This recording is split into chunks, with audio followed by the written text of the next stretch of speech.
Good morning students. आज हम करेंगे औपचारिक पत्र, फॉर्मल लेटर्स। सबसे पहले आपको ये बताऊंगी कि औपचारिक पत्र क्या होते हैं। औपचारिक पत्र वे पत्र होते हैं जो हम किसी भी कार्यालय या हम किसी विभाग में लिखते हैं, वे औपचारिक पत्र कहलाते हैं। इनका एक निश्चित प्रारूप होता है, इनका जो फॉर्मेट होता है वो फिक्स्ड है। कोई आवेदन पत्र हमने लिखना है, कोई प्रार्थना पत्र लिख रहे हैं, या कोई अपनी समस्या बताने के लिए किसी कार्यालय में पत्र लिखा जा रहा है, किसी संपादक को यदि हम पत्र लिख रहे हैं, इस तरह के पत्र औपचारिक पत्र कहलाते हैं। Okay, format. सबसे पहले सेवा में, अगर आप अपने विद्यालय में लिख रहे हैं तो प्रधानाचार्य महोदय, अपने विद्यालय का नाम, फिर विद्यालय की लोकेशन और शहर का नाम। यदि आप पत्र किसी कार्यालय में लिख रहे हैं तो आप क्या लिखेंगे? प्रबंधक महोदय।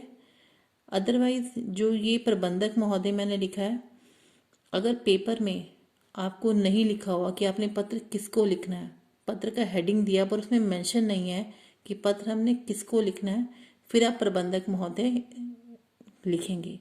अदरवाइज आपके पत्र में 99.9% मेंशन होता है कि आपने किस कार्यालय में पत्र लिखना है, कि उस व्यक्ति का कि जो पद है वो उस कार्यालय में क्या है। नेक्स्ट उनके कार्यालय का पता।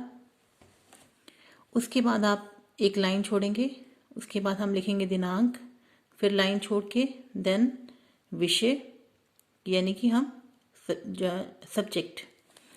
उसके बाद लाइन छोड़ के उसके बाद हमारा आता है संबोधन, यानी कि हम उन्हें क्या संबोधित करेंगे। इसमें हमेशा महोदय ही आता है। उसके बाद विषय से संबंधित अपने विचार लिखने हैं। और औपचारिक पत्र का हमेशा जब हम इन्हें शुरू करते हैं तो सबसे पहले हम यही लिखते हैं, सविनय निवेदन यह है कि। अगर आप अपने विद्यालय में लिख रहे हो तब भी आप ऐसे लिखो, सविनय निवेदन यह है कि। अगर आप किसी ऑफिस में लिख रहे हो, किसी कार्यालय में लिख रहे हो, तो भी आपने ऐसे ही लिखना, सविनय निवेदन यह है कि। ओके, उसके बाद आपने विषय से संबंधित अपने विचार लिखने हैं।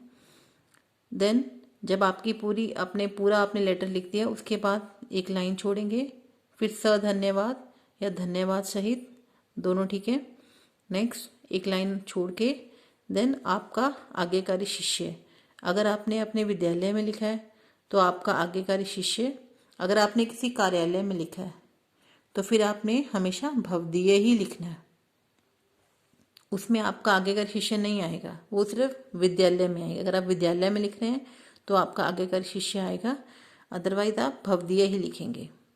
नीचे आपका नाम, पत्र लिखने वाले का नाम, आपका स्वयं का नाम आएगा। धन्यवाद।